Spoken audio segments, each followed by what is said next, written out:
বাথরুমে কেন আসছো? আস্তাগফিরুল্লাহ, তুমি বাথরুমে 2 ঘন্টা ধরে কি করতেছো? আমার পেট ব্যথা করতেছে, পেট মোচড় দিতেছে, সেজন্য আমি বাথরুমে আসছি। তুমি কি মনে করো আমি কি খুব সহজ সরল? আমি তোমার স্ত্রী। তোমার স্ত্রী থাকতে তুমি এই কাজ কিভাবে করতে পারো? আমি কি করব? আমাকে তো শান্তি দিতে হবে নিজেকে। আর এর কারণ তুমি। আমি তোমার কাছে কিসে কম ছিলাম বলো?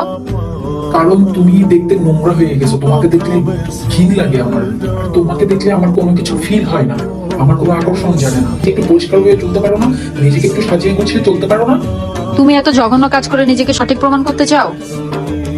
আমি সামান্য এই কাজ করাতে তোমার মাথা খারাপ? আমি যদি বাইরে গিয়ে কিছু বলতাম তাহলে তুমি কি করতে?